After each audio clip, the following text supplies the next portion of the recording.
अस्सलाम वालेकुम। जमात हमारा जो फर्स्ट हमारा जो लेक्चर हुआ था, तो फर्स्ट लेक्चर में हमने ये चैप्टर वन हमने ये डिसाइड किया था कि जो इसको हम हाईलाइटेड एरिया है उसको फोकस करके वो मैं आपको एक्सप्लेन क्या करूँगा। तो हाईलाइटेड एरिया में ये आपको बात करिए, हाईलाइटेड एरिया जो है ये हमारा पहला चैप्टर था।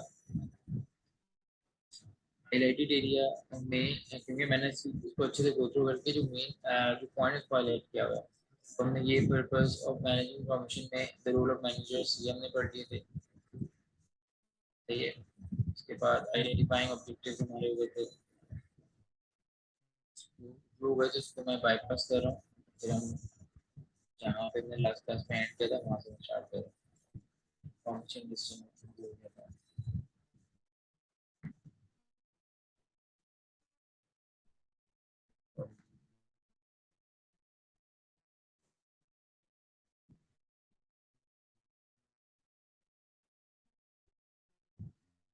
Value of information.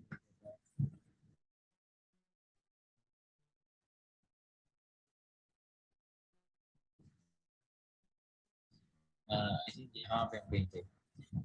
Sources of data for management accounting. तो मैनेजमेंट अकाउंटिंग के लिए डाटा की सोर्स क्या होती है? Data for preparing management information come from variety of sources. यानी हमारे पास जो डाटा की जो सोर्स होती है वो या तो इंटरनल सोर्सेज से आती है या वो एक्सटर्नल सोर्सेज से आती है। इंटरनल सोर्सेज से कि आपके पास जाहिर सी बात है कि अगर आप फर्स्ट टाइम बिजनेस को स्टार्ट करना शुरू कर देते हैं, उसके बाद नेक्स्ट टाइम के लिए बहुत सारी इंफॉर्मेशन जो आपके पास रिकॉर्डेड इंफॉर्मेशन होती है वहीं से आपको मिल जाती है। आपकी जो सेल्स लेजर सिस्टम होता है, परचेज लेजर सिस्टम होता है, तो सेल लेजर सिस्टम में आपको जाहिर सी बात है कि आपने लास्ट टाइम जो जो अमाउंट सेल किया, जो जो चीज़ें सेल की, आपके जो जो इनवाइस है वहाँ से पता चल जाएंगे। इसमें परचेज लेजर सिस्टम में जो जो आपने सामान आपने परचेज किया उसकी इनवाइसेस आपके पास होंगी, वहाँ से पता चल जाएगा। एम्प्लॉय से रिलेटेड इन्फॉर्मेशन चाहिए तो पेरोल सिस्टम से पता चल जाएगा। तो ये आपकी इंटरनल सोर्सेज ऑफ इन्फॉर्मेशन है। उसके बाद आपके एक्सटर्नल सोर्स इन्फॉर्मेशन में अगर आपने कोई प्राइस से रिलेटेड इन्फॉर्मेशन चाहिए या प्रोडक्ट की स्पेसिफिकेशन से रिलेटेड कुछ इन्फॉर्मेशन चाहिए, आपने कुछ मॉडिफिकेशन या चेंजेस करवानी है, तो वो आपको उसकी सोर्स क्या सप्लायर्स है। जाहिर सी बात है अगर आपको किसी भी किस्म की मतलब प्रोडक्ट में कोई आपको प्रॉब्लम्स लगते हैं, फॉल्ट लगते हैं, वो आपने चेंज करवाने हैं, तो जाहिर सी बात है सप्लायर से मीटिंग करेंगे और आपके उनसे आप सारी सारी चीज़ डिस्कस करेंगे और आपकी जो नई स्पेसिफिकेशन है वो आपको बता देंगे।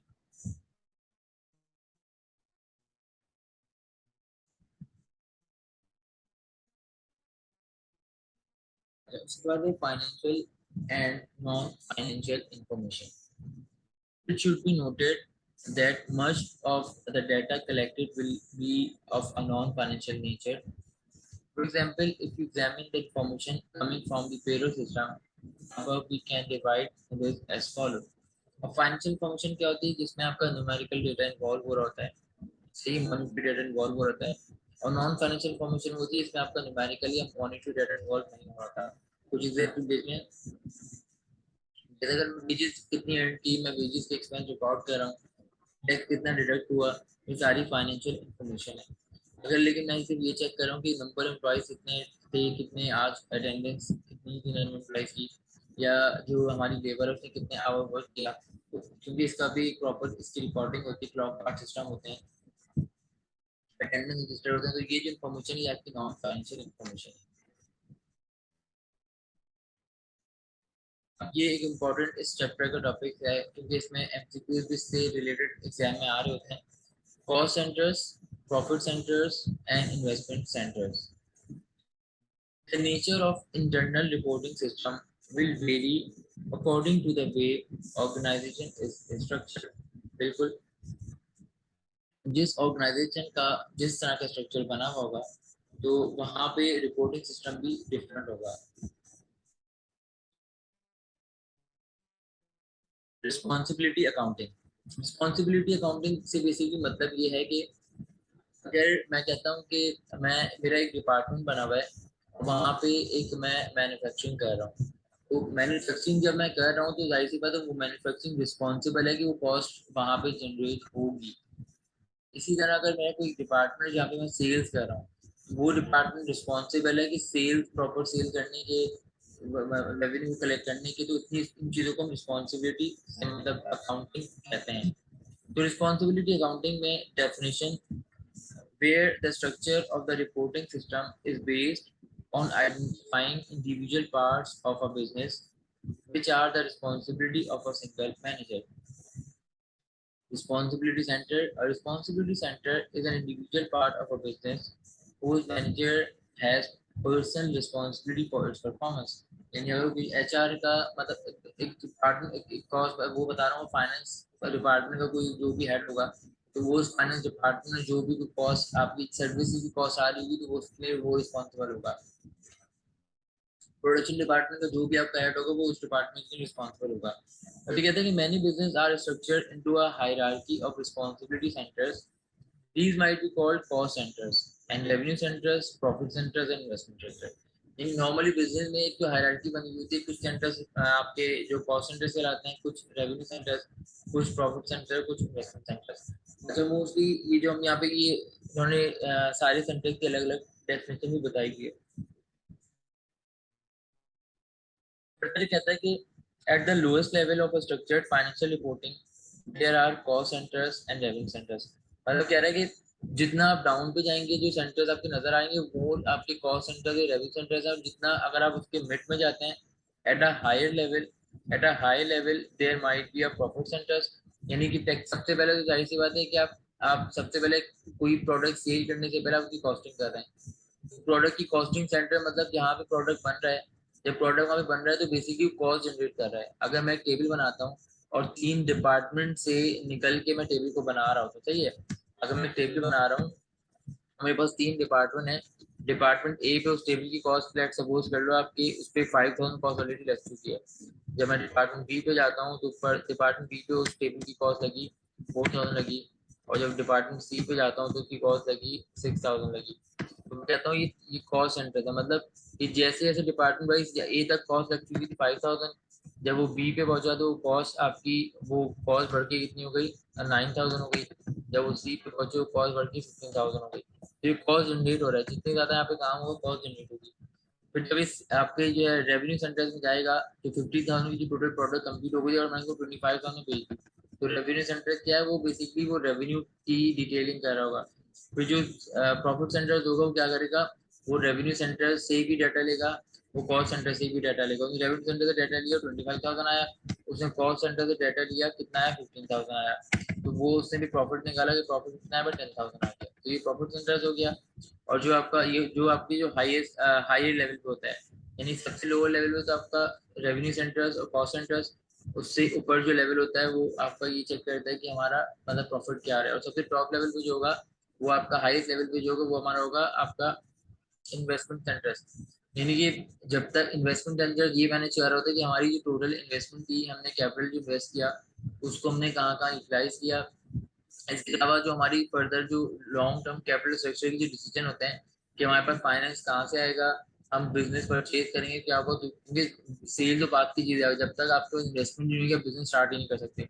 तो वो इन्वेस्टमेंट सेंटर उस चीजों के लिए रिस्पॉन्सिबल होता है, सही है।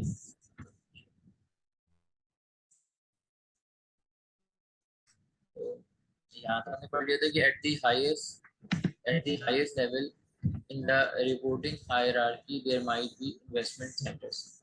ये वन बाय वन सेंटर्स को एक्सप्लेन कर रहे हैं कि सबसे पहले कॉस्ट सेंटर्स क्या होता है। Cost centres can be defined as a production और सर्विस लोकेशन। प्रोडक्शन और सर्विस लोकेशन से मुराद ये है कि या तो वो जो हम हमारे पास जो फैक्ट्री में जो हम कॉस्ट हम जनरेट करते हैं, वो जाहिर सी बात है अगर 4 डिपार्टमेंट्स बने हुए हैं किसी फैक्ट्री में, अगर 3 डिपार्टमेंट जो है वो प्रोडक्शन बेस्ड डिपार्टमेंट है, वहाँ कोई प्रोडक्ट प्रॉपर बन रहा है, और जो चौथा जो डिपार्टमेंट क्या करता है कि 3 डिपार्टमेंट की प्रोडक्ट बन के आता है उनको एक तरफ असेंबल कर रहा है, तो उसको हम कहते हैं कि 3 डिपार्टमेंट जो हमारे प्रोडक्शन के डिपार्टमेंट है और एक हमारा सर्विस का डिपार्टमेंट, लेकिन कॉस्ट सारे जनरेट कर रहे हैं। तो इसलिए ये कह रहा है कि प्रोडक्शन और सर्विस लोकेशन फंक्शन एक्टिविटी और item of equipment whose cost may be accumulated and attributed to cost units। अच्छा अब यहाँ पे अब हम फर्दर हम यहाँ पे बात ये कहते हैं कि कॉस्ट सेंटर जो होते हैं, कॉस्ट सेंटर में कॉस्ट तो वहाँ पे लग रही है लेकिन कॉस्ट को हम चार्ज किस तरह करेंगे, हम कॉस्ट को चार्ज करते हैं कॉस्ट ड्राइवर की बेस पे। यानी अगर मैं कहता हूँ कि एक कॉस्ट है, एक सेंटर से कॉस्ट सेंटर है, वहाँ पे एक मशीन की कॉस्ट आती है, तो मशीन की कॉस्ट तुम किस बेस पे लेंगे? मतलब मशीन की स्टार्टअप कॉस्ट होती है, यानी मशीन जब भी स्टार्ट होती है, स्टार्ट होने की लेट सपोज करो 5,000 की कॉस्ट आती है, तो मैं कहता हूँ कि एक दफा मैं एक दिन में 3 दफा मशीन को स्टार्ट करता हूँ। मतलब मैं पहले 1-2 घंटे मशीन को चलाता हूँ, फिर मैं इसको मतलब ब्रेक देता हूँ, और ब्रेक देगा जो दोबारा मैं मशीन को चलाता हूँ, मुझे फिर से स्टार्ट करनी पड़ती है। तो एक दफा स्टार्ट करने की कॉस्ट 5,000 आएगी, तो 3 दफा की जो कॉस्ट कितनी आएगी? 15,000। अगर मशीन स्टार्टअप कॉस्ट को मैं कैलकुलेट करूंगा, तो मुझे पता है कि मशीन स्टार्टअप पर सेटअप की कॉस्ट 5,000 है, अगर 3 सेटअप हुए हैं तो मेरी कॉस्ट आएगी 15,000। तो कॉस्ट सेंटर्स में कॉस्ट जो हम एलोकेट करते हैं कॉस्ट ड्राइवर की बेस पे करते हैं। So for example, cost centers in manufacturing company might be the machining departments, the assembly department, and the finishing department. ये हमारा कॉस्ट सेंटर था। रेवेन्यू सेंटर्स क्या होता है? रेवेन्यू सेंटर का काम क्या होता है कि a revenue centers is a part of the organization that earns sales revenue. Its manager is responsible for the revenue earned, but not for the cost of the operation. Revenue centres का काम क्या होता है कि जाहिर सी बात है कि जो कॉस्ट हमारे पास जो कॉस्ट हमने प्रोडक्ट की जनरेट हो चुकी है, और उस कॉस्ट जनरेशन की बेस पे हमने कोई भी एसेट तो कोई भी प्रोडक्ट बना लिया है। अब उसके बाद उस प्रोडक्ट को सेल करना और उस पर रेवेन्यू रिकॉर्ड करना रेवेन्यू सेंटर्स का काम है। The sale team under each regional sales manager might be treated as responsibility centres. जाहिर सी बात है, ये रिस्पॉन्सिबिलिटी सेंटर्स भी हैं, क्योंकि ये रीजनली बेस पे रीजनल सेल के लिए रिस्पॉन्सिबल है। तो हमारा जब रेवेन्यू सेंटर सेल जनरेट करेगा, कॉस्ट सेंटर जो कॉस्ट जनरेट कर रहा है, और उसके बाद जो प्रॉफिट सेंटर होता है, दोनों को मर्ज कर रहा है। A profit center is a part of business for which both the costs incurred and the revenue earned are identified. यानी ये जो है एक तरह से रेवेन्यू सेंटर से डाटा ले रहा है, उसकी रेवेन्यू को आइडेंटिफाई कर रहा है, और कॉस्ट सेंटर से डाटा कलेक्ट करके ये आइडेंटिफाई कर रहा है कॉस्ट को जनरेट कर रहा है। उसके बाद क्या करें, the managers must therefore be responsible for both cost and revenues and in position to plan and control both. Control both का मतलब ये कि जाहिर सी बात है, अगर आपकी रेवेन्यू कम है और कॉस्ट आपकी बहुत ज़्यादा है, तो वो कॉस्ट को कंट्रोल करेगा नहीं, कॉस्ट को कम करने की एफर्ट्स करेगा। और अगर आपको लगता है कि नहीं कॉस्ट हमारी कोई मतलब अगर कॉस्ट चाहिए, हमारी कॉस्ट ज़्यादा नहीं है, हमारा रेवेन्यू बहुत कम है, तो हम रेवेन्यू को बढ़ाने की एफर्ट करेंगे, हम एडवर्टाइजिंग करेंगे, उसके जो भी डिफरेंट रीजन होते हैं इसकी प्राइस कम कर देंगे और उसको इसकी बेसिस पे वर्किंग करेंगे। उसके बाद इन्वेस्टमेंट सेंटर्स। इन्वेस्टमेंट सेंटर ये आपको ना ज़्यादातर इसके एमसीक्यू इस तरह से देता है कि आपको बता देता है, कोई एग्जांपल दे दो, कहता है कि ये कौन सा सेंटर है। An investment center as a profit centers with additional responsibilities for capital investment and possibly for financing, and whose performance is measured by its return on investment. Investment centres की जो बेसिकली जाहिर सी बात है कि investment centres को की performance को हम मेजर किस तरह करते हैं, वही कॉस्ट सेंटर की तो जाहिर सी बात है, जो परफॉर्मेंस है, अगर आपने फर्स्ट टाइम आपने प्रोडक्ट की कॉस्ट बनाई, उसको हमने कंपेयर किया क्वालिटी वाइज और उसकी जो कॉस्ट वाइज हमने कंपेयर किया उसकी, अगर लास्ट ईयर हमारा प्रोडक्ट नहीं था, फर्स्ट ईयर था, तो हम अपने प्रोडक्ट को पहले हम खुद एनालिसिस करेंगे, एनालिसिस के बेस पे करेंगे, हम सिमिलर प्रोडक्ट जो मार्केट में होगा उसकी कॉस्ट उसकी कॉस्ट चेक करेंगे कि उसकी कॉस्ट कितनी है और वो मार्केट में किस वैल्यू पे सेल होता है, तो उससे हमें चीज़ें पता चल जाती हैं। तो इन्वेस्टमेंट सेंटर्स की प्रॉफिट सेंटर्स जाहिर सी बात है, रेवेन्यू सेंटर्स की तरह से इवैल्यूएशन होगी, रेवेन्यू अगर वो जितनी ज़्यादा वो रेवेन्यू करेगा तो इसका मतलब इसकी अच्छी बात है, अगर रेवेन्यू नहीं कर रहा तो उसको हमें रेवेन्यू को बढ़ाना पड़ेगा। और जो आपका प्रॉफिट जनरेट होता है वो सिंपल है कि वो आपकी प्रॉफिट को बता देते हैं, प्रॉफिट आपको इतना ज़्यादा होगा तो ये इसकी वर्किंग अच्छी है, प्रॉफिट कम होगा तो इसकी वर्किंग खराब है। इन्वेस्टमेंट सेंटर को भी मेजर किस तरह से करते हैं? इन्वेस्टमेंट सेंटर्स को मेजर करने का तरीका ये होता है कि इन्वेस्टमेंट सेंटर्स में आप ये चेक करते हो कि भाई इन्वेस्टमेंट सेंटर्स में कि मैं जो अगर मैंने की इन्वेस्टमेंट लगाई, लेट सपोज कर लो अगर मैं इन्वेस्टमेंट लगाता हूँ कहीं 5 लाख की इन्वेस्टमेंट लगाता हूँ, सही है, मैंने 5 लाख की इन्वेस्टमेंट लगाई किसी बिजनेस में, और बिजनेस ने मुझे 50,000 का ये मेरी इन्वेस्टमेंट थी, और बिजनेस ने मुझे प्रॉफिट दिया 50,000 का। तो अगर तो रिटर्न इन्वेस्टमेंट क्या होती है? Return on investment. तो मैंने 50,000 मुझे बिजनेस से मिला और मैंने इन्वेस्टमेंट लगाई थी 5 लाख की, तो 10% मुझे बिजनेस से रिटर्न मिल रहा है, तो ये रिटर्न इन्वेस्टमेंट है।